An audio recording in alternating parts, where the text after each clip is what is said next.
The Rape of Lucrece. By William Shakespeare. To the Right Honourable Henry Wriothesley, Earl of Southampton, and Baron of Titchfield. The love I dedicate to your lordship is without end, whereof this pamphlet, without beginning, is but a superfluous moiety. The warrant I have of your honourable disposition, not the worth of my untutored lines, makes it assured of acceptance. What I have done is yours, what I have to do is yours, being part in all I have, devoted yours. Were my worth greater, my duty would show greater, meantime, as it is bound to your lordship, to whom I wish long life, still lengthened with all happiness. Your lordship's in all duty. William Shakespeare. The argument. Lucius Tarquinius, for his excessive pride surnamed Superbus, after he had caused his own father-in-law, Servius Tullius, to be cruelly murdered, and, contrary to the Roman laws and customs, not requiring or staying for the people's suffrages, had possessed himself of the kingdom, went, accompanied with his sons and other noblemen of Rome, to besiege Ardea. During which siege the principal men of the army meeting one evening at the tent of Sextus Tarquinius, the king's son, in their discourses after supper, everyone commended the virtues of his own wife, among whom Collatinus extolled the incomparable chastity of his wife Lucretia. In that pleasant humour they all posted to Rome, and intending, by their secret and sudden arrival, to make trial of that which everyone had before avouched, only Collatinus finds his wife, though it were late in the night, spinning amongst her maids, the other ladies were all found dancing and revelling, or in several disports. Whereupon the nobleman yielded Collatinus the victory, and his wife the fame. At that time Sextus Tarquinius being inflamed with Lucrece's beauty, yet smothering his passions for the present, departed with the rest back to the camp, from whence he shortly after privily withdrew himself, and was, according to his estate, royally entertained and lodged by Lucrece at Collatium. The same night he treacherously stealeth into her chamber, violently ravished her, and early in the morning speedeth away. Lucrece, in this lamentable plight, hastily dispatched messengers, one to Rome for her father, another to the camp for Collatine. They came, the one accompanied with Junius Brutus, the other with Publius Valerius, and finding Lucrece attired in mourning habit, demanded the cause of her sorrow. She, first taking an oath of them for her revenge, revealed the actor, and whole manner of his dealing, and withal suddenly stabbed herself. Which done, with one consent they all vowed to root out the whole hated family of the Tarquins, and bearing the dead body to Rome, Brutus acquainted the people with the doer and manner of the vile deed, with a bitter invective against the tyranny of the king, wherewith the people were so moved, that with one consent and a general acclamation the Tarquins were all exiled, and the state government changed from kings to consuls. From the besieged Ardea all in post. Borne by the trustless wings of false desire. Lust-breathed Tarquin leaves the Roman host. And to Collatium bears the lightless fire. Which in pale embers hid, lurks to aspire. And girdle with embracing flames the waste. Of Collatin's fair love, Lucrece the chaste. Haply that name of chaste unhappily set this baitless edge on his keen appetite. When Collatine unwisely did not let to praise the clear unmatched red and white, which triumphed in that sky of his delight, where mortal stars as bright as heaven's beauties, with pure aspects did him peculiar duties. For he the night before, in Tarquin's tent, unlocked the treasure of his happy state. What priceless wealth the heavens had him lent, in the possession of his beauteous mate, reckoning his fortune at such high proud rate, that kings might be espoused to more fame, but king nor peer to such a peerless dame. O happiness enjoyed but of a few, and, if possessed, as soon decayed and done, as is the morning's silver melting dew against the golden splendor of the sun. An expired date, cancelled ere well begun. Honor and beauty in the owner's arms are weakly fortressed from a world of harms. Beauty itself doth of itself persuade the eyes of men without an orator. What need doth then apologies be made to set forth that which is so singular? Or why is Collatine the publisher of that rich jewel he should keep unknown from thievish ears, because it is his own? Perchance his boast of Lucrece's sovereignty suggested this proud issue of a king. For by our ears our hearts oft tainted be. Perchance that envy of so rich a thing, braving compare, disdainfully did sting his high-pitched thoughts, that meaner men should vaunt that golden hap which their superiors want. But some untimely thought did instigate his all too timeless speed, if none of those his honor, his affairs, his friends, his state neglected all, with swift intent he goes to quench the coal which in his liver glows. O rash false heat, wrapped in repentant cold, thy hasty spring still blasts and ne'er grows old. When at Collatium this false lord arrived, well was he welcomed by the Roman dame, within whose face beauty and virtue strived. Which of them both should underprop her fame? When virtue bragged, beauty would blush for shame. When beauty boasted blushes, in despite, virtue would stain that o'er with silver white. But beauty, in that white intituled from Venus doves, doth challenge that fair field. Then virtue claims from beauty beauty's red, which virtue gave the golden age to gild their silver cheeks, and called it then their shield, teaching them thus to use it in the fight. When shame assailed, the red should fence the white. This heraldry in Lucrece's face was seen, argued by beauty's red and virtue's white. Of either's color was the other queen, proving from world's minority their right. Yet their ambition makes them still to fight, the sovereignty of either being so great, that oft they interchange each other's seat. Their silent war of lilies and of roses, which Tarquin viewed in her fair face's field, in their pure ranks his traitor eye encloses, where, lest between them both it should be killed, the coward captive vanquished doth yield to those two armies that would let him go, rather than triumph in so false a foe. Now thinks he that her husband's shallow tongue, the niggard prodigal that praised her so, in that high task hath done her beauty wrong, which far exceeds his barren skill to show. Therefore that praise which Collatine doth owe, enchanted Tarquin answers with surmise, in silent wonder of still gazing eyes. This earthly saint, adored by this devil, little suspecteth the false worshipper, for unstained thoughts do seldom dream on evil. Birds never limed no secret bushes fear, so guiltless she securely gives good cheer, and reverend welcome to her princely guest, whose inward ill no outward harm expressed, for that he colored with his high estate, hiding base sin in pleads of majesty, that nothing in him seemed inordinate, save sometime too much wonder of his eye, which, having all could not satisfy, but, poorly rich, so wanteth in his store, that, cloyed with much, he pineth still for more. But she, that never coped with stranger eyes, could pick no meaning from their parling looks, nor read the subtle shining secrecies, writ in the glassy margins of such books. She touched no unknown baits, nor feared no hooks, nor could she moralize his wanton sight, more than his eyes were opened to the light. He stories to her ears her husband's fame, won in the fields of fruitful Italy, and decks with praises Collatin's high name, made glorious by his manly chivalry, with bruised arms and wreaths of victory. Her joy with heaved up hand she doth express, and, wordless, so greets heaven for his success. Far from the purpose of his coming thither, he makes excuses for his being there. No cloudy show of stormy blustering weather doth yet in his fair welkin once appear, till sable night, mother of dread and fear, upon the world dim darkness doth display, and in her vaulty prison stows the day. For then is Tarquin brought unto his bed, intending weariness with heavy sprite, for after supper long he questioned with modest Lucrece, and wore out the night. Now leaden slumber with life's strength doth fight, and every one to rest themselves betake, save thieves and cares and troubled minds that wake, as one of which doth Tarquin lie revolving, the sundry dangers of his will's obtaining, yet ever to obtain his will resolving, though weak-built hopes persuade him to abstaining. Despair to gain doth traffic oft for gaining, and when great treasure is the meed proposed, though death be adjunct, there's no death supposed. Those that much covet are with gain so fond, for what they have not, that which they possess, they scatter and unloose it from their bond, and so, by hoping more, they have but less, or, gaining more, the profit of excess is but to surfeit, and such griefs sustain, that they prove bankrupt in this poor rich gain.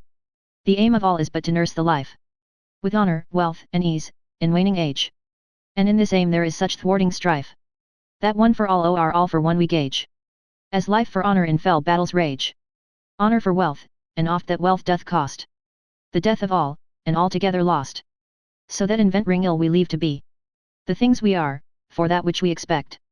And this ambitious foul infirmity, in having much, torments us with defect of that we have, so then we do neglect the thing we have, and, all for want of wit, make something nothing by augmenting it. Such hazard now must doting Tarquin make, pawning his honor to obtain his lust, and for himself he must forsake. Then where is truth, if there be no self-trust? When shall he think to find a stranger just, when he himself confounds, betrays, to sland rouse tongues and wretched hateful days? Now stole upon the time the dead of night, when heavy sleep had closed up mortal eyes. No comfortable star did lend his light, no noise but owls and wolves' death-boding cries. Now serves the season that they may surprise the silly lambs. Pure thoughts are dead and still, while lust and murder wake to stain and kill. And now this lustful lord leaped from his bed, throwing his mantle rudely o'er his arm, is madly tossed between desire and dread. One sweetly flatters, other feareth harm, but honest fear, bewitched with lust's foul charm, doth too oft betake him to retire, beaten away by brainsick rude desire. His falchion on a flint he softly smiteth, that from the cold stone sparks of fire do fly, whereat a waxen torch forthwith he lighteth, which must be lodestar to his lustful eye. And to the flame thus speaks advisedly. As from this cold flint I enforced this fire, so Lucrece must I force to my desire. Here pale with fear he doth premeditate the dangers of his loathsome enterprise, and in his inward mind he doth debate what following sorrow may on this arise. Then looking scornfully, he doth despise his naked armor of still slaughtered lust, and justly thus controls his thoughts unjust. Fair torch, burn out thy light, and lend it not to darken her whose light excelleth thine. And die, unhallowed thoughts, before you blot with your uncleanness that which is divine. Offer pure incense to so pure a shrine. Let fair humanity abhor the deed that spots and stains love's modest snow-white weed. O shame to knighthood and to shining arms! O foul dishonor to my household's grave! O impious act including all foul harms! A martial man to be soft fancy's slave. True valor still a true respect should have. Then my digression is so vile, so base, that it will live engraven in my face. Yet, though I die, the scandal will survive, and be an eyesore in my golden coat. Some loathsome dash the herald will contrive to cipher me how fondly I did dote, that my posterity, shamed with the note, shall curse my bones, and hold it for no sin, to wish that I their father had not been. What win I if I gain the thing I seek? A dream, a breath, a froth of fleeting joy. Who buys a minute's mirth to wail a week? Or sells eternity to get a toy? For one sweet grape who will the vine destroy? Or what fond beggar, but to touch the crown, would with the scepter straight be strucken down? If Calatinus dream of my intent, will he not wake, and in a desperate rage post hither, this vile purpose to prevent? This siege that hath engirt his marriage, this blur to youth, this sorrow to the sage, this dying virtue, this surviving shame, whose crime will bear an ever-during blame? Oh, what excuse can my invention make, when thou shalt charge me with so black a deed? Will not my tongue be mute, my frail joints shake, mine eyes forego their light, my false heart bleed? The guilt being great, the fear doth still exceed. An extreme fear can neither fight nor fly, but coward-like with trembling terror die. Had Calatinus killed my son or sire, or lain in ambush to betray my life, or were he not my dear friend, this desire might have excuse to work upon his wife, as in revenge or quittal of such strife. But as he is my kinsman, my dear friend, the shame and fault finds no excuse nor end. Shameful it is, if the fact be known. Hateful it is, there is no hate in loving. I'll beg her love, but she is not her own. The worst is but denial and reproving. My will is strong, past reason's weak removing. Who fears a sentence or an old man's saw, shall by a painted cloth be kept in awe. Thus, graceless, holds he disputation, tween frozen conscience and hot burning will, and with good thoughts makes dispensation, urging the worser sense for vantage still, which in a moment doth confound and kill all pure effects, and doth so far proceed, that what is vile shows like a virtuous deed. Quoth he, she took me kindly by the hand, and gazed for tidings in my eager eyes, fearing some hard news from the warlike band, where her beloved Calatinus lies. Oh how her fear did make her colour rise! First red as roses that on lawn we lay, then white as lawn, the roses took away. And how her hand, in my hand being locked, forced it to tremble with her loyal fear, which struck her sad, and then it faster rocked, until her husband's welfare she did hear, whereat she smiled with so sweet a cheer, that had Narcissus seen her as she stood, self-love had never drowned him in the flood. Why hunt I then for colour or excuses? All orators are dumb when beauty pleadeth. Poor wretches have remorse in poor abuses. Love thrives not in the heart that shadows dreadeth. Affection is my captain, and he leadeth. And when his gaudy banner is displayed, the coward fights and will not be dismayed. Then, childish fear, avaunt! Debating, die! Respect and reason wait on wrinkled age. My heart shall never countermand mine eye. Sad pause and deep regard beseems the sage. My part is youth, and beats these from the stage. Desire my pilot is, beauty my prize. Then who fears sinking where such treasure lies? As corn o'ergrown by weeds, so heedful fear is almost choked by unresisted lust. Away he steals with opening, listening ear, full of foul hope, and full of fond mistrust, both which, as servitors to the unjust, so cross him with their opposite persuasion, that now he vows a league, and now invasion. Within his thought her heavenly image sits, and in the self-same seat sits Collatine. That eye which looks on her confounds his wits, that eye which him beholds, as more divine, unto a view so false will not incline. but with a pure appeal seeks to the heart. Which once corrupted takes the worser part, and therein hardens up his servile powers. Who, flattered by their leaders' jocund show, stuff up his lust, as minutes fill up hours. And as their captain, so their pride doth grow, paying more slavish tribute than they owe. By reprobate desire thus madly led, the Roman lord Mark hate to Lucrece bed. The locks between her chamber and his will, each one by him enforced, retires his ward. But, as they open, they all rate his ill, which drives the creeping thief to some regard. The threshold grates the door to have him heard. Night-wandering weasels shriek to see him there. They fright him, yet he still pursues his fear, as each unwilling portal yields him way. Through little vents and crannies of the place, the wind wars with his torch, to make him stay, and blows the smoke of it into his face, extinguishing his conduct in this case.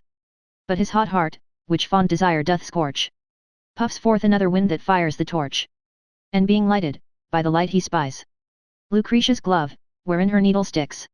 He takes it from the rushes where it lies, and griping it, the needle his finger pricks, as who should say, this glove to wanton tricks is not inured. Return again in haste. Thou seest our mistress' ornaments are chaste. But all these poor forbiddings could not stay him. He in the worst sense construes their denial. The doors, the wind, the glove that did delay him, he takes for accidental things of trial, or as those bars which stop the hourly dial. Who with a lingering stay his course doth let, till every minute pays the hour his debt. So, quoth he, these lets attend the time, like little frosts that sometime threat the spring, to add a more rejoicing to the prime, and give the sneaped birds more cause to sing. Pain pays the income of each precious thing. Huge rocks, high winds, strong pirates, shelves, and sands, the merchant fears, ere rich at home he lands. Now is he come unto the chamber door, that shuts him from the heaven of his thought, which with a yielding latch, and with no more, hath barred him from the blessed thing he sought. So from himself impiety hath wrought, that for his prey to pray he doth begin, as if the heavens should countenance his sin. But in the midst of his unfruitful prayer, having solicited eternal power, that his foul thoughts might compass his fair fare, and they would stand auspicious to the hour, even there he starts. Quoth he, I must deflower the powers to whom I pray abhor this fact. How can they then assist me in the act? Then love and fortune be my gods, my guide. My will is backed with resolution. Thoughts are but dreams till their effects be tried. The blackest sin is cleared with absolution. Against love's fire fierce frost hath dissolution. The eye of heaven is out, and misty night covers the shame that follows sweet delight. This said, his guilty hand plucked up the latch, and with his knee the door he opens wide. The dove sleeps fast that this night owl will catch. Thus treason works ere traitors be espied. Who sees the lurking serpent steps aside, but she, sound sleeping, fearing no such thing, lies at the mercy of his mortal sting. Into the chamber wickedly he stalks, and gazeth on her yet unstained bed. The curtains being close, about he walks, rolling his greedy eyeballs in his head. By their high treason is his heart misled, which gives the watchword to his hand full soon, to draw the cloud that hides the silver moon. Look as the fair and fiery pointed sun, rushing from forth a cloud, bereaves our sight. Even so, the curtain drawn, his eyes begun to wink, being blinded with a greater light. Whether it is that she reflects so bright, that does let them, or else some shame supposed. But blind they are, and keep themselves enclosed. Oh, had they in that darksome prison died, then had they seen the period of their ill. Then Collatine again by Lucrece's side, in his clear bed might have reposed still. But they must ope, this blessed league to kill, and holy thoughted Lucrece to their sight, must sell her joy, her life, her world's delight. Her lily hand her rosy cheek lies under, cozening the pillow of a lawful kiss. Who, therefore angry, seems to part in sunder, swelling on either side to want his bliss, between whose hills her head entombed is, where like a virtuous monument she lies, to be admired of lewd unhallowed eyes. Without the bed her other fair hand was, on the green coverlet, whose perfect white showed like an April daisy on the grass, with pearly sweat resembling dew of night. Her eyes, like marigolds, had sheathed their light, and canopied in darkness sweetly lay, till they might open to adorn the day. Her hair, like golden threads, played with her breath. O modest wantons, wanton modesty, showing life's triumph in the map of death, and death's dim look in life's mortality. Each in her sleep themselves so beautify, as if between them twain there were no strife, but that life lived in death and death in life. Her breasts like ivory globes circled with blue, a pair of maiden worlds unconquered, save of their lord no bearing yoke they knew. and him by oath they truly honored. These worlds in Tarquin new ambition bred, who, like a foul usurper, went about from this fair throne to heave the owner out. What could he see but mightily he noted? What did he note but strongly he desired? What he beheld, on that he firmly doted. And in his will his wilful eye he tired.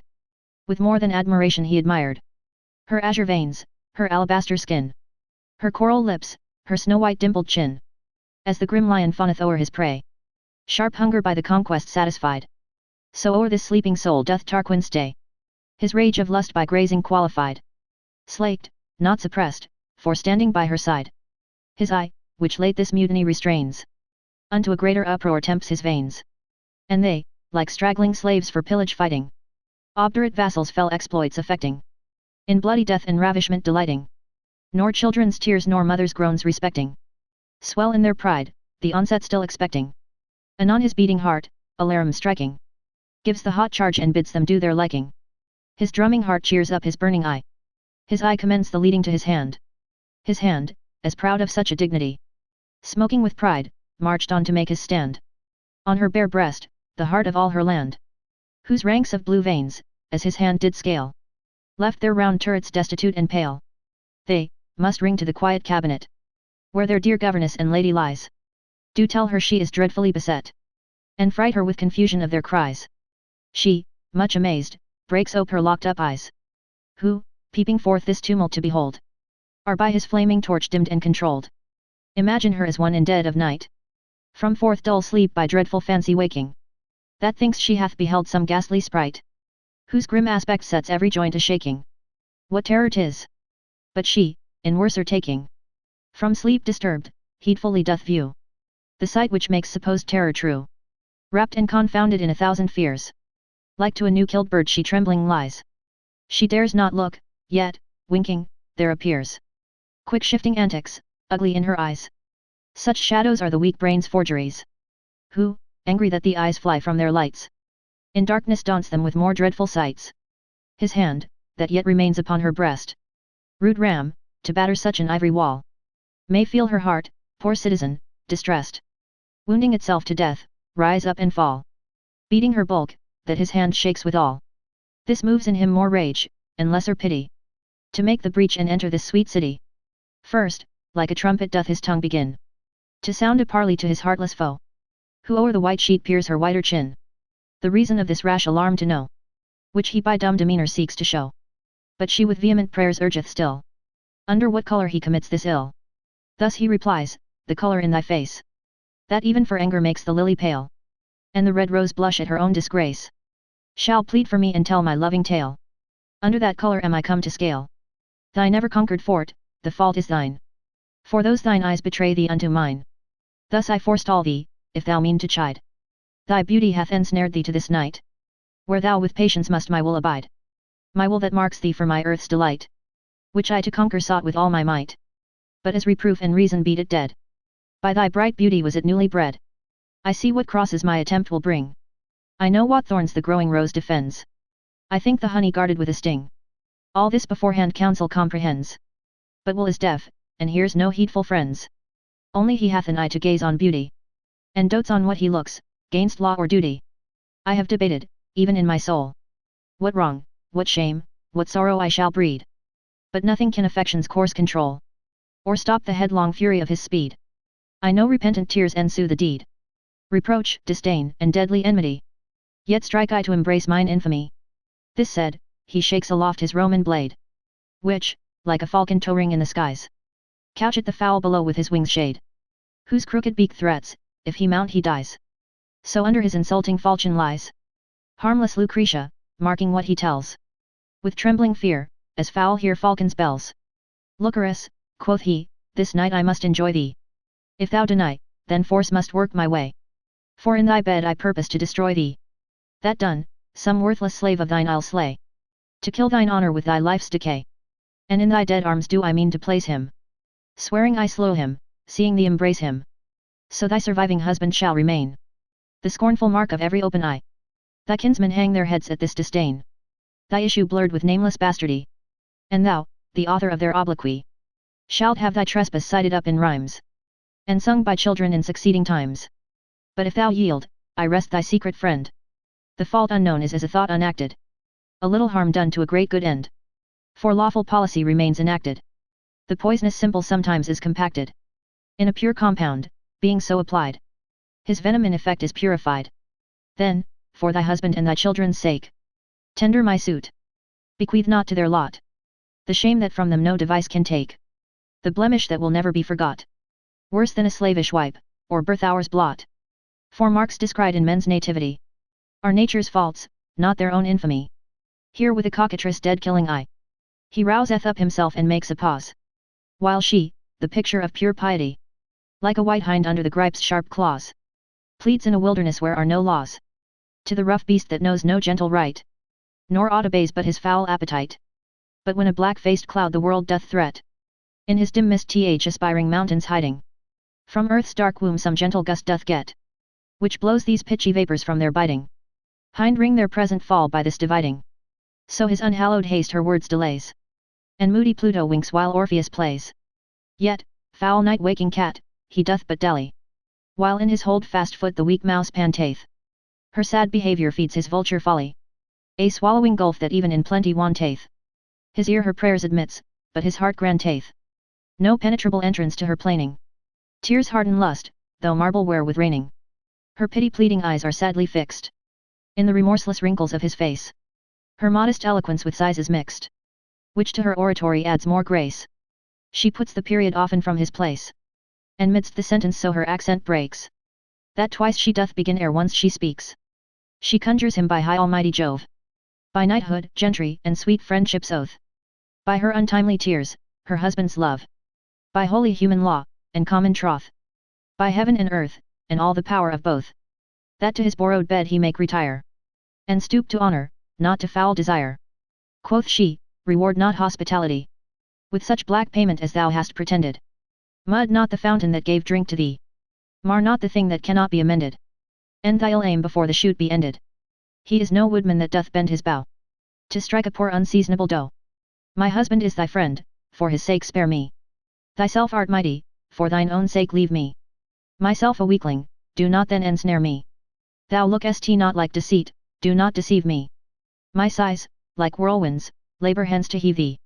If ever man were moved with woman's moans, be moved with my tears, my sighs, my groans. All which together, like a troubled ocean, beat at thy rocky and rack-threatening heart, to soften it with their continual motion. For stones dissolved to water do convert. Oh, if no harder than a stone thou art, melt at my tears and be compassionate. Soft pity enters at an iron gate. In Tarquin's likeness I did entertain thee. Hast thou put on his shape to do him shame? To all the host of heaven I complain me. Thou wrongest his honour, woundest his princely name. Thou art not what thou seemest, and if the same, thou seemest not what thou art, a god, a king. For kings like gods should govern everything. How will thy shame be seated in thine age, when thus thy vices bud before thy spring? If in thy hope thou darst do such outrage, what darst thou not when once thou art a king? Oh, be remembered, no outrageous thing from vassal actors can be wiped away. Then king's misdeeds cannot be hid in clay. This deed will make thee only loved for fear. But happy monarchs still are feared for love. With foul offenders thou perforce must bear, when they in thee the like offences prove. If but for fear of this, thy will remove. For princes are the glass, the school, the book, where subjects' eyes do learn, do read, do look. And wilt thou be the school where lust shall learn? Must he in thee read lectures of such shame? Wilt thou be glass, wherein it shall discern authority for sin, warrant for blame, to privilege dishonour in thy name? Thou backest reproach against long-living laud, and makest fair reputation but a bawd. Hast thou command? By him that gave it thee. From a pure heart command thy rebel will. Draw not thy sword to guard iniquity, for it was lent thee all that brood to kill. Thy princely office how canst thou fulfill, when, patterned by thy fault, foul sin may say, he learned to sin, and thou didst teach the way? Think but how vile a spectacle it were, to view thy present trespass in another. Men's faults do seldom to themselves appear, their own transgressions partially they smother. This guilt would seem death-worthy in thy brother. Oh how are they wrapped in with infamies, that from their own misdeeds askance their eyes. To thee, my heaved-up hands appeal, not to seducing lust, thy rash relier. I sue for exiled majesty's repeal. Let him return, and flattering thoughts retire. His true respect will prison false desire, and wipe the dim mist from thy doting ain. That thou shalt see thy state, and pity mine. Have done, quoth he. My uncontrolled tide turns not, but swells the higher by this let. Small lights are soon blown out, huge fires abide, and with the wind in greater fury fret. The petty streams that pay a daily debt to their salt sovereign, with their fresh falls haste. Add to his flow, but alter not his taste. Thou art, quoth she, a sea, a sovereign king. And, lo, there falls into thy boundless flood black lust, dishonour, shame, misgoverning, who seek to stain the ocean of thy blood. If all these petty ills shall change thy good, thy sea within a puddle's womb is hearsed, and not the puddle in thy sea dispersed. So shall these slaves be king, and thou their slave. Thou nobly base, they basely dignified. Thou their fair life, and they thy fouler grave. Thou loathed in their shame, they in thy pride. The lesser thing should not the greater hide. The cedar stoops not to the base shrub's foot, but low shrubs wither at the cedar's root. So let thy thoughts, low vassals to thy state. No more, quoth he, by heaven, I will not hear thee. Yield to my love. If not, enforced hate, instead of love's coy touch, shall rudely tear thee. That done, despitefully I mean to bear thee unto the base bed of some rascal groom, to be thy partner in this shameful doom. This said, he sets his foot upon the light. For light and lust are deadly enemies. Shame folded up in blind concealing night. When most unseen, then most doth tyrannize. The wolf hath seized his prey, the poor lamb cries, till with her own white fleece her voice controlled entombs her outcry in her lips' sweet fold. For with the nightly linen that she wears, he pens her piteous clamours in her head, cooling his hot face in the chastest tears, that ever modest eyes with sorrow shed.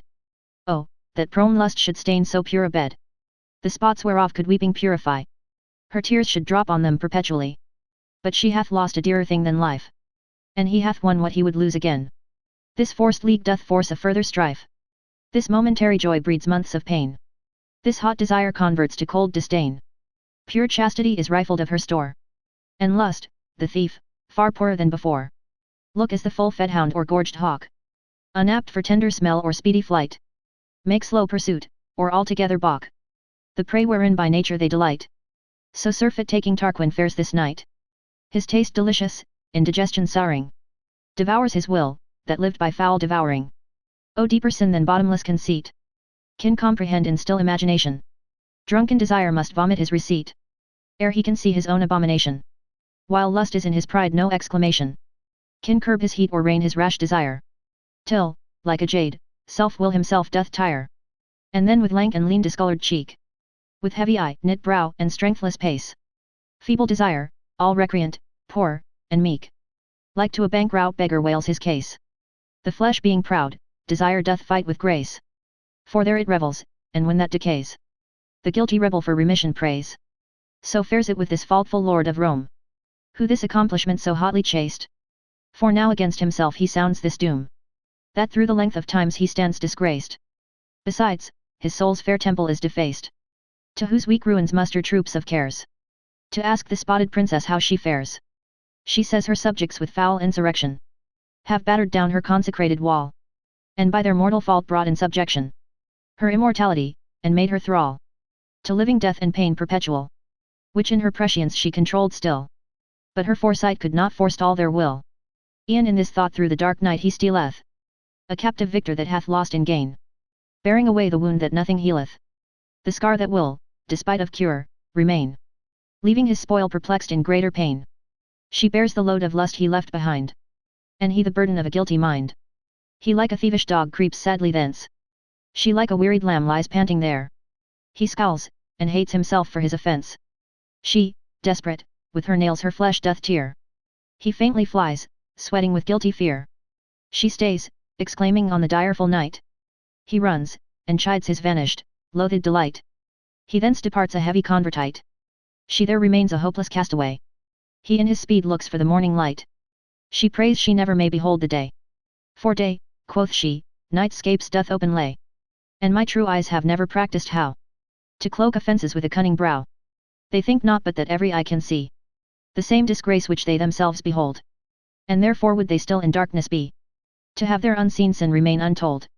For they their guilt with weeping will unfold, and grave, like water that doth eat and steal, Upon my cheeks what helpless shame I feel.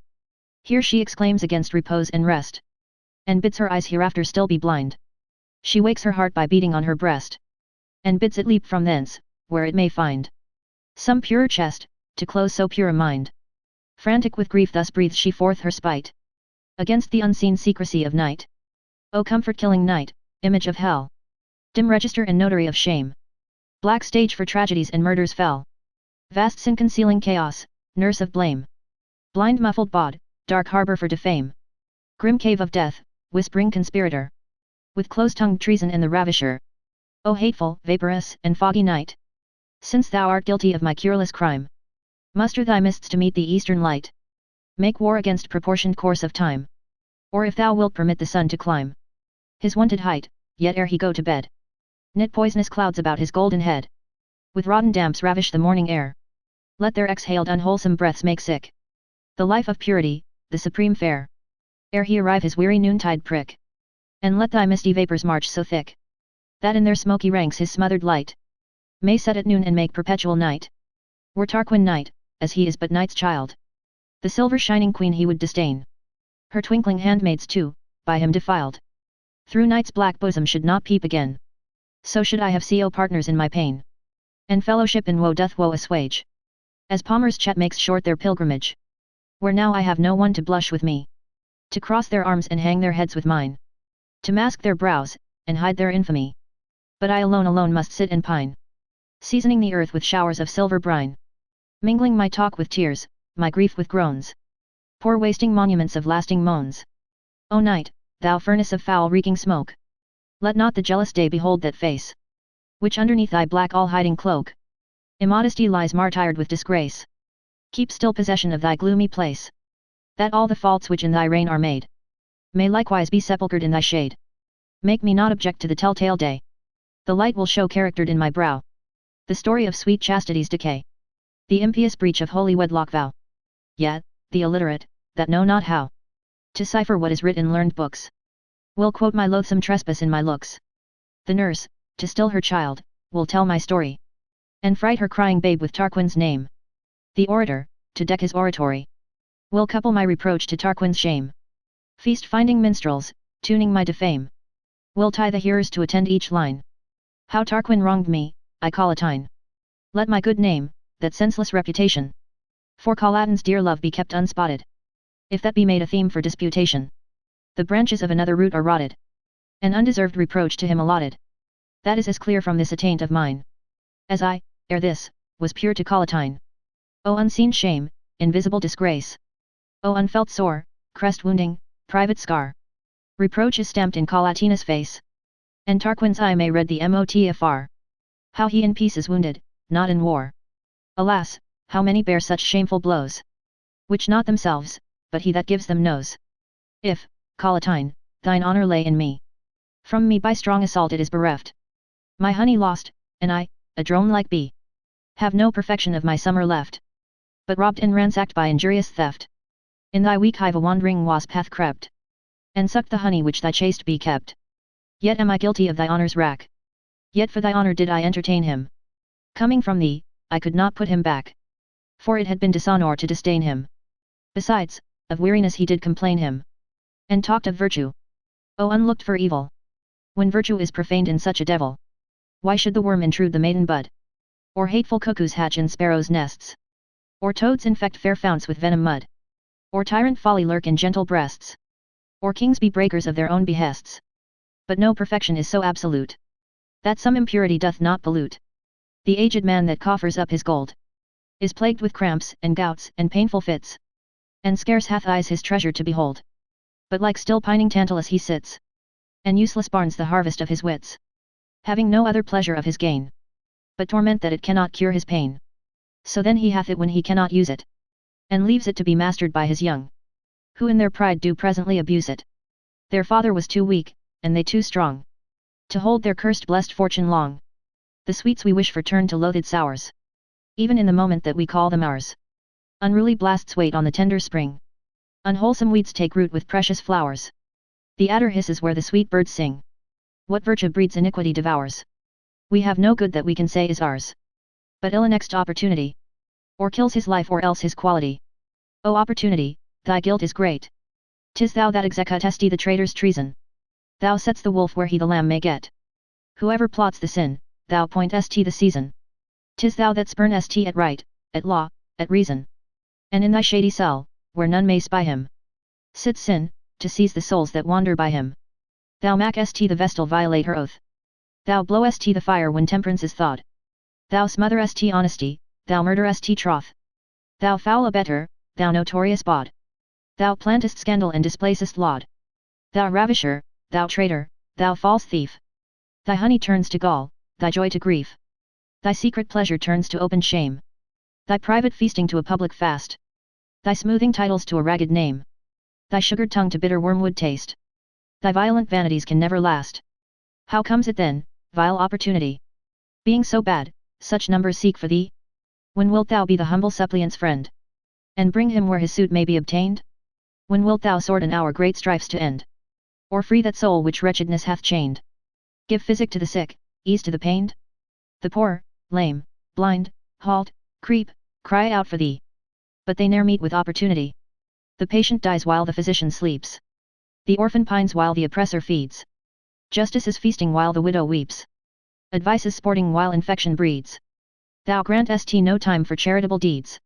Wrath, envy, treason, rape, and murders rages. Thy heinous hours wait on them as their pages. When truth and virtue have to do with thee, 1,000 crosses keep them from thy aid. They buy thy help, but sin ne'er gives a fee. He greatest comes, and thou art well aped. As well to hear as grant what he hath said. My Collatine would else have come to me, when Tarquin did, but he was stayed by thee. Guilty thou art of murder and of theft. Guilty of perjury and subornation. Guilty of treason, forgery, and shift. Guilty of incest, that abomination. An accessory by thine inclination. To all sins past and all that are to come. From the creation to the general doom. Misshapen time, copes made of ugly night. Swift subtle post, carrier of grisly care. Eater of youth, false slave to false delight. Base watch of woes, sin's pack horse, virtue's snare. Thou nursest all and murderest all that are. Oh hear me then, injurious, shifting time. Be guilty of my death, since of my crime. Why hath thy servant, opportunity, betrayed the hours thou gavest me to repose?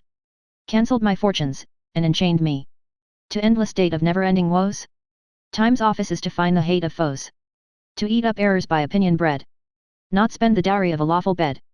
Time's glory is to calm contending kings, to unmask falsehood and bring truth to light, to stamp the seal of time in aged things, to wake the morn and sentinel the night, to wrong the wronger till he render right, to ruinate proud buildings with thy hours, and smear with dust their glittering golden towers, to fill with wormholes stately monuments, to feed oblivion with decay of things, to blot old books and alter their contents, to pluck the quills from ancient ravens' wings, to dry the old oak's sap and cherish springs, to spoil antiquities of hammered steel, and turn the giddy round of fortune's wheel, to show the beldam daughters of her daughter, to make the child a man, the man a child, to slay the tiger that doth live by slaughter, to tame the unicorn and lion wild, to mock the subtle in themselves beguiled, to cheer the ploughman with increaseful crops, and waste huge stones with little water drops.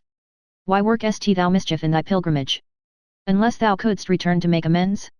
One poor retiring minute in an age would purchase thee 1,000 friends, lending him wit that to bad debtors lends. Oh, this dread night, wouldst thou 1 hour come back, I could prevent this storm and shun thy rack. Thou ceaseless lackey to eternity, with some mischance cross Tarquin in his flight, devise extremes beyond extremity, to make him curse this cursed crimeful night. Let ghastly shadows his lewd eyes affright, and the dire thought of his committed evil shape every bush a hideous shapeless devil, disturb his hours of rest with restless trances, afflict him in his bed with bedrid groans. Let there beckons him pitiful mischances, to make him moan, but pity not his moans. Stone him with hard-knit hearts harder than stones, and let mild women to him lose their mildness, wilder to him than tigers in their wildness. Let him have time to tear his curled hair, let him have time against himself to rave, let him have time of time's help to despair, let him have time to live a loathed slave, let him have time a beggar's orts to crave, and time to see one that by alms doth live, disdain to him disdain scraps to give. Let him have time to see his friends his foes, and merry fools to mock at him resort. Let him have time to mark how slow time goes, in time of sorrow, and how swift and short, his time of folly and his time of sport. and ever let his unrecalling crime have time to wail abusing of his time. O time, thou tutor both to good and bad. Teach me to curse him that thou taughtest this ill. At his own shadow let the thief run mad. Himself seek every hour to kill. Such wretched hands such wretched blood should spill. For who so base would such an office have, as sland rouse deathsman to so base a slave? The baser is he, coming from a king, to shame his hope with deeds degenerate. The mightier man, the mightier is the thing that makes him honored or begets him hate. For greatest scandal waits on greatest state. The moon being clouded presently is mist, but little stars may hide them when they list. The crow may bathe his coal-black wings in mire, and unperceived fly with the filth away. But if the like the snow-white swan desire, the stain upon his silver down will stay. Poor grooms are sightless night, king's glorious day. Gnats are unnoted wheresoe'er they fly, but eagles gazed upon with every eye. Out, idle words, servants to shallow fools. Unprofitable sounds, weak arbitrators. Busy yourselves in skill-contending schools. Debate where leisure serves with dull debaters. To trembling clients be you mediators. For me, I force not argument a straw, since that my case is past the help of law. In vain I rail at opportunity, at time, at Tarquin, an uncheerful night. In vain I cavil with mine infamy. In vain I spurn at my confirmed despite. This helpless smoke of words doth me no right. The remedy indeed to do me good is to let forth my foul defiled blood. Poor hand, why quiverest thou at this decree? Honor thyself to rid me of this shame. For if I die, my honor lives in thee. But if I live, thou livest in my defame. Since thou couldst not defend thy loyal dame, and wast afeard to scratch her wicked foe, kill both thyself and her for yielding so. This said, from her betumbled couch she starteth, to find some desperate instrument of death.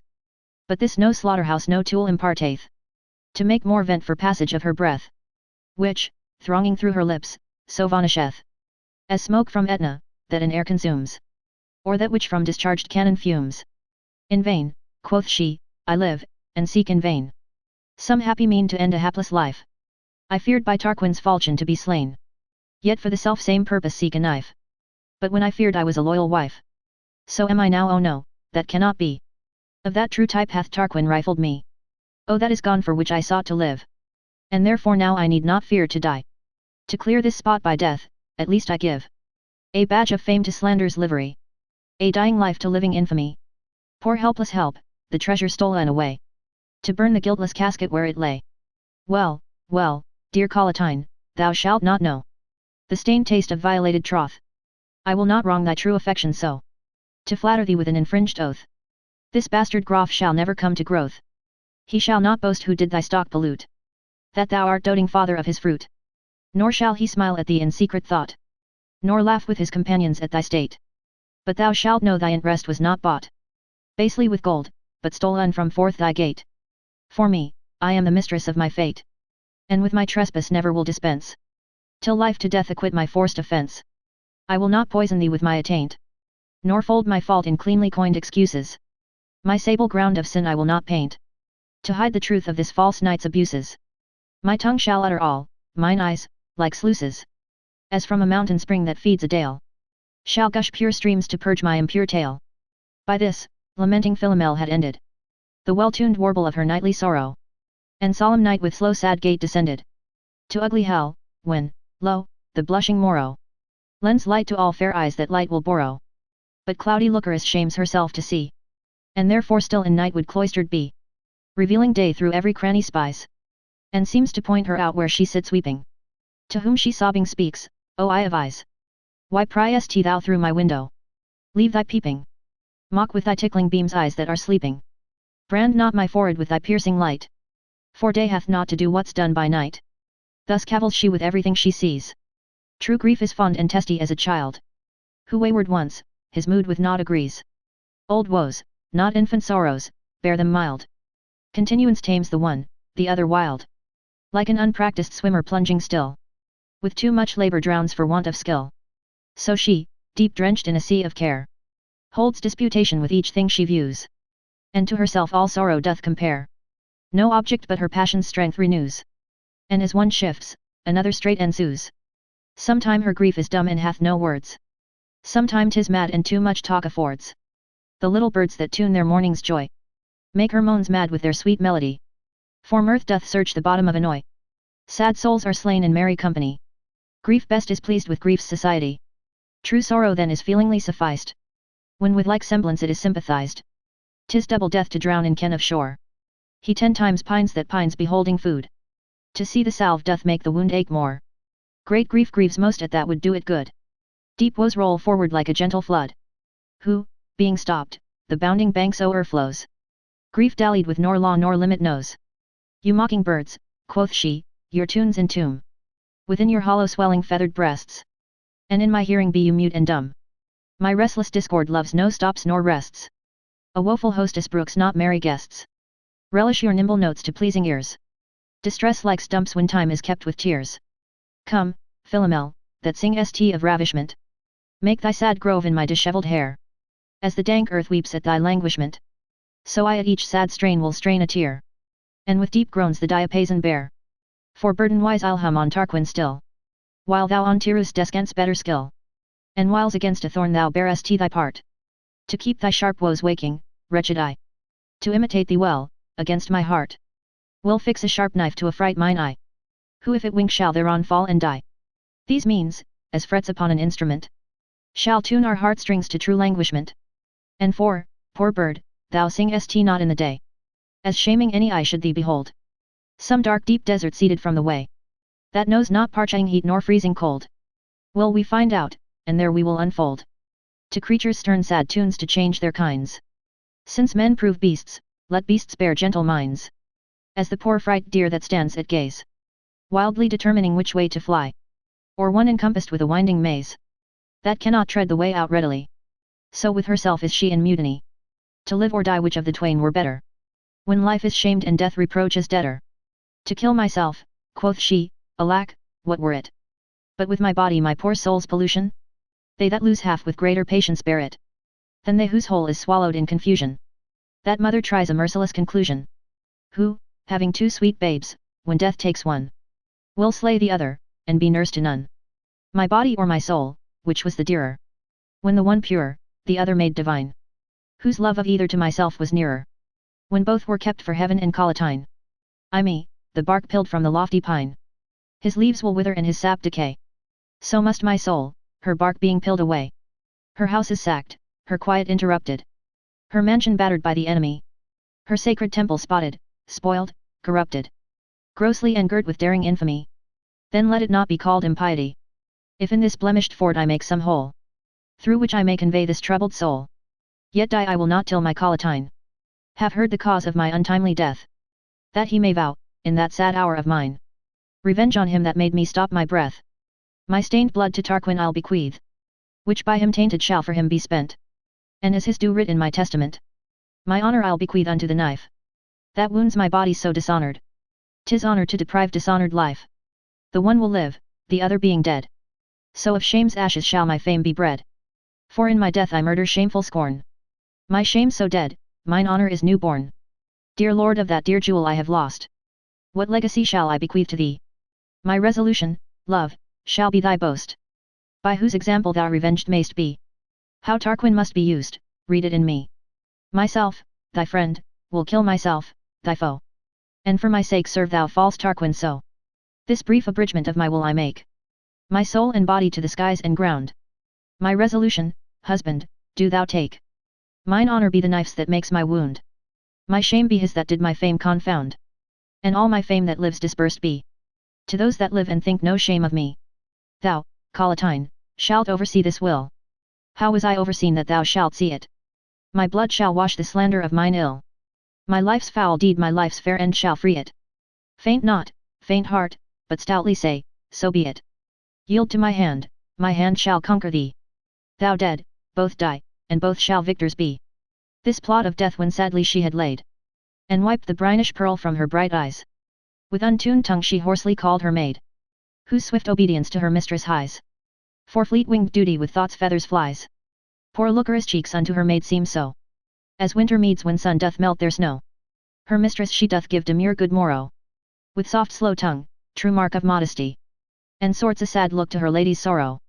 For why her face wore sorrow's livery, but durst not ask of her audaciously, why her 2 sons were cloud eclipsed so, nor why her fair cheeks overwashed with woe. But as the earth doth weep, the sun being set. Each flower moistened like a melting eye. Even so the maid with swelling drops gan wet her circled ain, enforced by sympathy of those fair suns set in her mistress' sky, who in a salt-waved ocean quench their light, which makes the maid weep like the dewy night. A pretty while these pretty creatures stand, like ivory conduits coral cisterns filling. One justly weeps, the other takes in hand. No cause, but company, of her drops spilling. Their gentle sex to weep are often willing, grieving themselves to guess at others' smarts. And then they drown their eyes or break their hearts. For men have marble, women waxen, minds. And therefore are they formed as marble wool. The weak oppressed, impression of strange kinds, is formed in them by force, by fraud, or skill. Then call them not the authors of their ill. No more than wax shall be accounted evil, wherein is stamped the semblance of a devil. Their smoothness, like a goodly champagne plain, lays open all the little worms that creep in men, as in a rough-grown grove, remain cave-keeping evils that obscurely sleep. Through crystal walls each little mote will peep. Though men can cover crimes with bold stern looks, poor women's faces are their own faults books. No man inveigh against the withered flower, but chide rough winter that the flower hath killed. Not that devoured, but that which doth devour, is worthy blame. Oh, let it not be hilled. Poor women's faults, that they are so fulfilled with men's abuses. Those proud lords, to blame, make weak-made women tenants to their shame. The precedent whereof in Lucrece view, assailed by night with circumstances strong, of present death, and shame that might ensue, by that her death, to do her husband wrong. Such danger to resistance did belong. The dying fear through all her body spread. And who cannot abuse a body dead? By this, mild patience bid fair Lucrece speak to the poor counterfeit of her complaining. My girl, quoth she, on what occasion break those tears from thee, that down thy cheeks are raining? If thou dost weep for grief of my sustaining, no, gentle wench, it small avails my mood. If tears could help, mine own would do me good. But tell me, girl, when went and there she stayed, till after a deep groan Tarquin from hence. Madam, ere I was up, replied the maid, the more to blame my sluggard negligence. Yet with the fault I thus far can dispense. Myself was stirring ere the break of day, and, ere I rose, was Tarquin gone away. But, lady, if your maid may be so bold, she would request to know your heaviness. O peace, quoth Lucrece. If it should be told, the repetition cannot make it less. For more it is than I can well express. And that deep torture may be called a hell, when more is felt than one hath power to tell. Go, get me hither paper, ink, and pen. Yet save that labour, for I have them here. What should I say, one of my husband's men? Bid thou be ready by and by to bear a letter to my lord, my love, my dear. Bid him with speed prepare to carry it. The cause craves haste, and it will soon be writ. Her maid is gone, and she prepares to write. First hovering o'er the paper with her quill, conceit and grief an eager combat fight. What wit sets down is blotted straight with will. This is too curious good, this blunt and ill. Much like a press of people at a door, throng her inventions, which shall go before. At last she thus begins, thou worthy lord, of that unworthy wife that greeteth thee, health to thy person. Next vouchsafe tea afford, if ever, love, thy Lucrece thou wilt see some present speed to come and visit me. So I commend me from our house in grief. My woes are tedious, though my words are brief. Here folds she up the tenor of her woe, her certain sorrow writ uncertainly. By this short schedule Collatine may know her grief, but not her grief's true quality. She dares not thereof make discovery, lest he should hold it her own gross abuse, ere she with blood had stained her stained excuse. Besides, the life and feeling of her passion, she hoards, to spend when he is by to hear her. When sighs and groans and tears may grace the fashion of her disgrace, the better so to clear her from that suspicion which the world might bear her. To shun this blot, she would not blot the letter with words, till action might become them better. To see sad sights moves more than hear them told, for then the eye interprets to the ear the heavy motion that it doth behold. When every part a part of woe doth bear, 'tis but a part of sorrow that we hear. Deep sounds make lesser noise than shallow fords, and sorrow ebbs, being blown with wind of words. Her letter now is sealed, and on it writ, at Ardea to my lord with more than haste. The post attends, and she delivers it, charging the sour-faced groom to hie as fast as lagging fowls before the northern blast. Speed more than speed but dull and slow she deems, extremely still urgeth such extremes. The homely villain curtsies to her low, and, blushing on her with a steadfast eye, receives the scroll without or yet or no. And forth with bashful innocence doth hie. But they whose guilt within their bosoms lie, imagine every eye beholds their blame. For Lucrece thought he blushed to see her shame, when, silly groom, God wot, it was defect of spirit, life, and bold audacity. Such harmless creatures have a true respect to talk and deeds, while others saucily promise more speed, but do it leisurely. Even so this pattern of the worn-out age pawned honest looks, but laid no words to gauge. His kindled duty kindled her mistrust, that two red fires in both their faces blazed. She thought he blushed, as knowing Tarquin's lust, and, blushing with him, wistly on him gazed. Her earnest eye did make him more amazed. The more she saw the blood his cheeks replenish, the more she thought he spied in her some blemish. But long she thinks till he return again, and yet the duteous vassal scarce is gone. The weary time she cannot entertain, for now 'tis stale to sigh, to weep, to groan.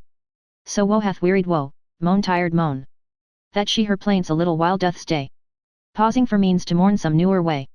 At last she calls to mind where hangs a piece of skilful painting, made for Priam's Troy, before the witches drawn the power of Greece, for Helen's rape the city to destroy, threatening cloud-kissing Ilion with annoy, which the conceited painter drew so proud, as heaven, it seemed, to kiss the turrets bowed. 1,000 lamentable objects there, in scorn of nature, art gave lifeless life. Many a dry drop seemed a weeping tear, shed for the slaughtered husband by the wife. The red blood reeked to show the painter's strife. The dying eyes gleamed forth their ashy lights, like dying coals burnt out in tedious nights. There might you see the laboring pioneer, begrimed with sweat and smeared all with dust. And from the towers of Troy there would appear the very eyes of men through loopholes thrust, gazing upon the Greeks with little lust. Such sweet observance in this work was had, that one might see those far-off eyes look sad. In great commander's grace and majesty, you might behold, triumphing in their faces, in youth, quick bearing, and dexterity. And here and there the painter interlaces pale cowards marching on with trembling paces, which heartless peasants did so well resemble, that one would swear he saw them quake and tremble. In Ajax and Ulysses, oh, what art of physiognomy might one behold! The face of either ciphered either's heart, their face their manners most expressly told. In Ajax' eyes blunt rage and rigor rolled, but the mild glance that sly Ulysses lent showed deep regard and smiling government. There pleading might you see grave Nestor stand, as 'twere encouraging the Greeks to fight, making such sober action with his hand, that it beguiled attention, charmed the sight. In speech, it seemed, his beard, all silver white, wagged up and down, and from his lips did fly thin winding breath, which purled up to the sky. About him were a press of gaping faces, which seemed to swallow up his sound advice, all jointly listening, but with several graces, as if some mermaid did their ears entice. Some high, some low, the painter was so nice. The scalps of many, almost hid behind. To jump up higher seemed to mock the mind. Here one man's hand leaned on another's head, his nose being shadowed by his neighbor's ear. Here one being thronged bears back, all bullion and red. Another smothered seems to pelt and swear, and in their rage such signs of rage they bear, as, but for loss of Nestor's golden words, it seemed they would debate with angry swords. For much imaginary work was there, conceit deceitful, so compact, so kind, that for Achilles' image stood his spear, griped in an armed hand, himself, behind, was left unseen, save to the eye of mind. A hand, a foot, a face, a leg, a head, stood for the whole to be imagined. And from the walls of strong besieged Troy, when their brave hope, bold Hector, marched to field, stood many Trojan mothers, sharing joy, to see their youthful sons bright weapons wield, and to their hope they such odd action yield, that through their light joy seemed to appear, like bright things stained, a kind of heavy fear. And from the strand of Dardan, where they fought, to some reedy banks the red blood ran, whose waves to imitate the battle sought, with swelling ridges, and their ranks began to break upon the galled shore, and then retire again till, meeting greater ranks, they join, and shoot their foam at Simois banks. To this well-painted piece is Lucrece come, to find a face where all distress is stilled. Many she sees where cares have carved some, but none where all distress and dolour dwelled. Till she despairing Hecuba beheld, staring on Priam's wounds with her old eyes, which bleeding under Pyrrhus' proud foot lies. In her the painter had anatomized time's ruin, beauty's rack, and grim care's reign. Her cheeks with chops and wrinkles were disguised, of what she was no semblance did remain. Her blue blood, changed to black in every vein, wanting the spring that those shrunk pipes had fed, showed life imprisoned in a body dead. On this sad shadow Lucrece spends her eyes, and shapes her sorrow to the beldam's woes, who nothing wants to answer her but cries, and bitter words to ban her cruel foes. The painter was no god to lend her those, and therefore Lucrece swears he did her wrong, to give her so much grief, and not a tongue. Poor instrument, quoth she, without a sound. I'll tune thy woes with my lamenting tongue, and drop sweet balm in Priam's painted wound, and rail on Pyrrhus that hath done him wrong, and with my tears quench Troy that burns so long, and with my knife scratch out the angry eyes of all the Greeks that are thine enemies. Show me the strumpet that began this stir, that with my nails her beauty I may tear. Thy heat of lust, fond Paris, did incur this load of wrath that burning Troy doth bear. Thy eye kindled the fire that burneth here, and here in Troy, for trespass of thine eye. The sire, the son, the dame, and daughter die. Why should the private pleasure of some one become the public plague of many mo? Let sin, alone committed, light alone upon his head that hath transgressed so. Let guiltless souls be freed from guilty woe. For one's offence why should so many fall to plague a private sin in general? Lo, here weeps Hecuba, here Priam dies, here manly Hector faints, here Troilus swoons, here friend by friend in bloody channel lies, and friend to friend gives unadvised wounds, and one man's lust these many lives confounds. Had doting Priam checked his son's desire, Troy had been bright with fame and not with fire. Here feelingly she weeps Troy's painted woes, for sorrow, like a heavy hanging bell, once set on ringing, with his own weight goes, then little strength rings out the doleful knell. So Lucrece set a work, sad tales doth tell, to penciled pensiveness and coloured sorrow. She lends them words, and she their looks doth borrow. She throws her eyes about the painting round, and who she finds forlorn she doth lament. At last she sees a wretched image bound, that piteous looks to Phrygian shepherds lent. His face, though full of cares, yet showed content. Onward to Troy with the blunt swains he goes, so mild, that patience seemed to scorn his woes. In him the painter laboured with his skill, to hide deceit and give the harmless show. An humble gait, calm looks, eyes wailing still, a brow unbent that seemed to welcome woe. Cheeks neither red nor pale, but mingled so, that blushing red no guilty instance gave, nor ashy pale the fear that false hearts have. But, like a constant and confirmed devil, he entertained a show so seeming just, and therein so ensconced his secret evil, that jealousy itself could not mistrust. False creeping craft and perjury should thrust into so bright a day such black-faced storms, or blot with hell-born sin such saint-like forms. The well-skilled workman this mild image drew, for perjured Sinon, whose enchanting story the credulous old Priam after slew, whose words like wildfire burnt the shining glory of rich-built Ilion, that the skies were sorry, and little stars shot from their fixed places, when their glass fell wherein they viewed their faces. This picture she advisedly perused, and chid the painter for his wondrous skill, saying some shape in Sinon's was abused, so fair a form lodged not a mind so ill. And still on him she gazed, and gazing still, such signs of truth in his plain face she spied, that she concludes the picture was belied. It cannot be, quoth she, that so much guile, she would have said, can lurk in such a look. But Tarquin's shape came in her mind the while, and from her tongue can lurk from cannot took. It cannot be she in that sense forsook, and turned it thus, it cannot be, I find. But such a face should bear a wicked mind. For even as subtle Sinon here is painted, so sober sad, so weary, and so mild, as if with grief or travail he had fainted. To me came Tarquin armed too, beguiled, with outward honesty, but yet defiled with inward vice. As Priam him did cherish, so did I Tarquin, so my Troy did perish. Look, look, how listening Priam wets his eyes, to see those borrowed tears that Sinon sheds. Priam, why art thou old and yet not wise? For every tear he falls a Trojan bleeds. His eye drops fire, no water thence proceeds. Those round clear pearls of his that move thy pity, are balls of quenchless fire to burn thy city. Such devils steal effects from lightless hell, for Sinon in his fire doth quake with cold, and in that cold hot burning fire doth dwell. These contraries such unity do hold, only to flatter fools and make them bold. So Priam's trust false Sinon's tears doth flatter, that he finds means to burn his Troy with water. Here, all enraged, such passion her assails, that patience is quite beaten from her breast. She tears the senseless Sinon with her nails, comparing him to that unhappy guest, whose deed hath made herself detest. At last she smilingly with this gives o'er. Fool, fool, quoth she, his wounds will not be sore. Thus ebbs and flows the current of her sorrow, and time doth weary time with her complaining. She looks for night, and then she longs for morrow. And both she thinks too long with her remaining. Short time seems long in sorrow's sharp sustaining.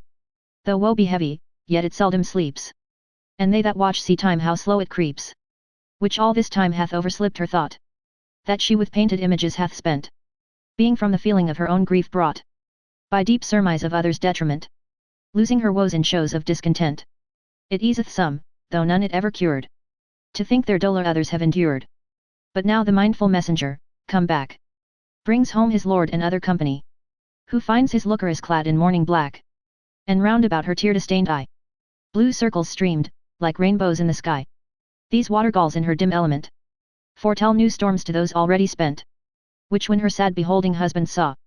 Amazedly in her sad face he stares. Her eyes, though sod in tears, looked red and raw. Her lively colour killed with deadly cares. He hath no power to ask her how she fares. Both stood like old acquaintance in a trance. Met far from home, wandering each other's chance. At last he takes her by the bloodless hand. And thus begins, what uncouth ill event hath thee befallen, that thou dost trembling stand? Sweet love, what spite hath thy fair colour spent? Why art thou thus attired in discontent? Unmask, dear dear, this moody heaviness. And tell thy grief, that we may give redress. 3 times with sighs she gives her sorrow fire. Ere once she can discharge one word of woe. At length addressed to answer his desire. She modestly prepares to let them know. Her honour is ta'en prisoner by the foe. While Collatine and his consorted lords. With sad attention long to hear her words. And now this pale swan in her watery nest. Begins the sad dirge of her certain ending. Few words, quoth she, shall fit the trespass best. Where no excuse can give the fault amending. In me more woes than words are now depending. And my laments would be drawn out too long. To tell them all with one poor tired tongue. Then be this all the task it hath to say. Dear husband, in the interest of thy bed. A stranger came, and on that pillow lay. Where thou wast wont to rest thy weary head. And what wrong else may be imagined. By foul enforcement might be done to me. From that, alas, thy Lucrece is not free. For in the dreadful dead of dark midnight. With shining falchion in my chamber came. A creeping creature with a flaming light. And softly cried awake, thou Roman dame. And entertain my love, else lasting shame.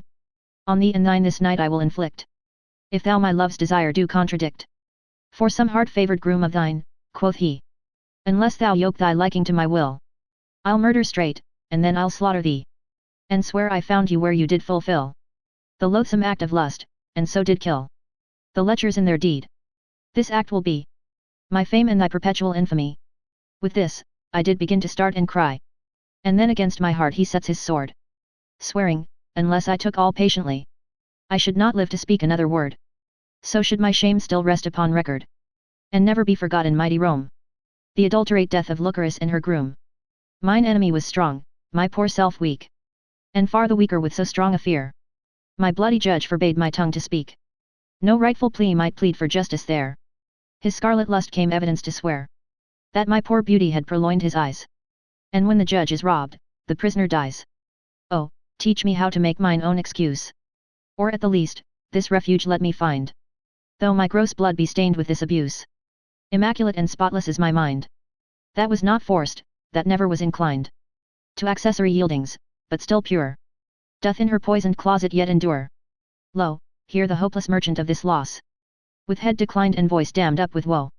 With sad set eyes and wretched arms across. From lips new waxen pale begins to blow. The grief away that stops his answer so. But wretched as he is, he strives in vain. What he breathes out his breath drinks up again. As through an arch the violent roaring tide. Outruns the eye that doth behold his haste. Yet in the eddy boundeth in his pride. Back to the strait that forced him on so fast. In rage sent out, recalled in rage, being past. Even so his sighs, his sorrows make a saw. To push grief on, and back the same grief draw. Which speechless woe of his poor she attendeth. And his untimely frenzy thus awaketh. Dear Lord, thy sorrow to my sorrow lendeth. Another power, no flood by raining slaketh. My woe too sensible thy passion maketh. More feeling painful. Let it then suffice. To drown one woe, one pair of weeping eyes. And for my sake, when I might charm thee so. For she that was thy Lucrece, now attend me. Be suddenly revenged on my foe. Thine, mine, his own. Suppose thou dost defend me. From what is past. The help that thou shalt lend me. Comes all too late, yet let the traitor die. For sparing justice feeds iniquity. But ere I name him, you fair lords, quoth she, speaking to those that came with Collatine, shall plight your honourable faiths to me, with swift pursuit to venge this wrong of mine. For 'tis a meritorious fair design, to chase injustice with revengeful arms. Knights, by their oaths, should right poor ladies' harms. At this request, with noble disposition, each present lord began to promise aid, as bound in knighthood to her imposition, longing to hear the hateful foe bewrayed. But she, that yet her sad task hath not said, the protestation stops. Oh, speak, quoth she. How may this forced stain be wiped from me? What is the quality of my offence? Being constrained with dreadful circumstance? May my pure mind with the foul act dispense my low declined honour to advance? May any terms acquit me from this chance?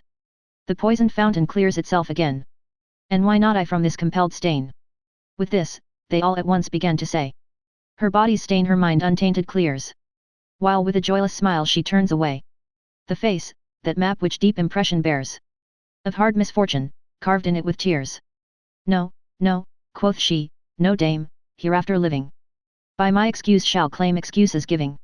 Here with a sigh, as if her heart would break, she throws forth Tarquin's name. He, she says. But more than he her poor tongue could not speak.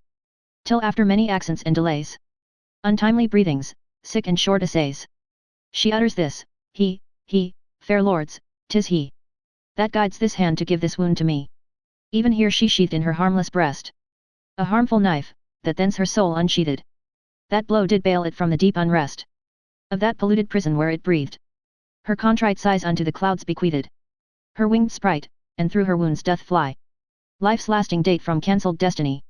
Stone still, astonished with this deadly deed, stood Collatine and all his lordly crew, till Lucrece father that beholds her bleed, himself on herself slaughtered body threw, and from the purple fountain Brutus drew the murderous knife, and, as it left the place, her blood, in poor revenge, held it in chase, and bubbling from her breast, it doth divide in two slow rivers, that the crimson blood circles her body in on every side. Who, like a late sacked island, vastly stood, bare and unpeopled in this fearful flood. Some of her blood still pure and red remained, and some looked black, and that false Tarquin stained about the morning and congealed face. Of that black blood a watery wriggle goes, which seems to weep upon the tainted place. And ever since, as pitying Lucrece woes, corrupted blood some watery token shows, and blood untainted still doth red abide, blushing at that which is so putrefied. Daughter, dear daughter, old Lucretius cries, that life was mine which thou hast here deprived. If in the child the father's image lies, where shall I live now Lucrece is unlived? Thou wast not to this end from me derived. If children predecease progenitors, we are their offspring, and they none of ours. Poor broken glass, I often did behold in thy sweet semblance my old age newborn. But now that fair fresh mirror, dim and old, shows me a bare-boned death by time outworn. Oh, from thy cheeks my image thou hast torn, and shivered all the beauty of my glass, that I no more can see what once I was. O time, cease thou thy course and last no longer. If they cease to be that should survive, shall rotten death make conquest of the stronger, and leave the faltering feeble souls alive? The old bees die, the young possess their hive. Then live, sweet Lucrece, live again and see thy father die, and not thy father thee. By this starts Collatine as from a dream, and bids Lucretius give his sorrow place. And then in cold Lucrece bleeding stream, he falls, and bathes the pale fear in his face, and counterfeits to die with her a space, till manly shame bids him possess his breath, and live to be revenged on her death. The deep vexation of his inward soul hath served a dumb arrest upon his tongue, who, mad that sorrow should his use control, or keep him from heart-easing words so long, begins to talk, but through his lips do throng weak words, so thick come in his poor heart's aid, that no man could distinguish what he said. Yet sometime Tarquin was pronounced plain, but through his teeth, as if the name he tore, this windy tempest, till it blow up rain, held back his sorrow's tide, to make it more. At last it rains, and busy winds give o'er. Then son and father weep with equal strife. Who should weep most, for daughter or for wife? The one doth call her his, the other his, yet neither may possess the claim they lay. The father says she's mine. Oh, mine she is, replies her husband.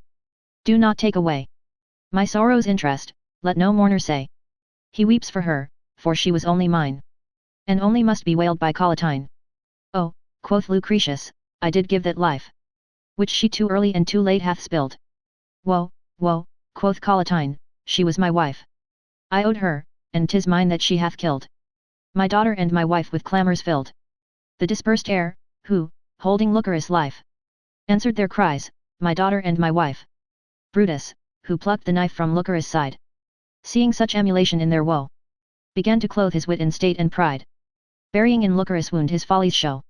He with the Romans was esteemed so, as silly jeering idiots are with kings, for sportive words and uttering foolish things. But now he throws that shallow habit by, wherein deep policy did him disguise, and armed his long hid wits advisedly, to check the tears in Collatina's eyes. Thou wronged lord of Rome, quoth he, arise. Let my unsound self, supposed a fool, now set thy long experienced wit to school. Why, Collatine, is woe the cure for woe? Do wounds help wounds, or grief help grievous deeds? Is it revenge to give thyself a blow for his foul act by whom thy fair wife bleeds? Such childish humour from weak minds proceeds. Thy wretched wife mistook the matter so, to slay herself, that should have slain her foe. Courageous Roman, do not steep thy heart in such relenting dew of lamentations, but kneel with me, and help to bear thy part, to rouse our Roman gods with invocations, that they will suffer these abominations, since Rome herself in them doth stand disgraced, by our strong arms from forth her fair streets chased. Now, by the capital that we adore, and by this chaste blood so unjustly stained, by heaven's fair sun that breeds the fat earth's store, by all our country rights in Rome maintained, and by chaste Lucrece's soul that late complained her wrongs to us, and by this bloody knife, we will revenge the death of this true wife. This said, he struck his hand upon his breast, and kissed the fatal knife, to end his vow, and to his protestation urged the rest, who, wondering at him, did his words allow. Then jointly to the ground their knees they bow, and that deep vow which Brutus made before, he doth again repeat, and that they swore, when they had sworn to this advised doom, they did conclude to bear dead Lucrece thence, to show her bleeding body thorough Rome, and so to publish Tarquin's foul offence, which being done with speedy diligence, the Romans plausibly did give consent to Tarquin's everlasting banishment.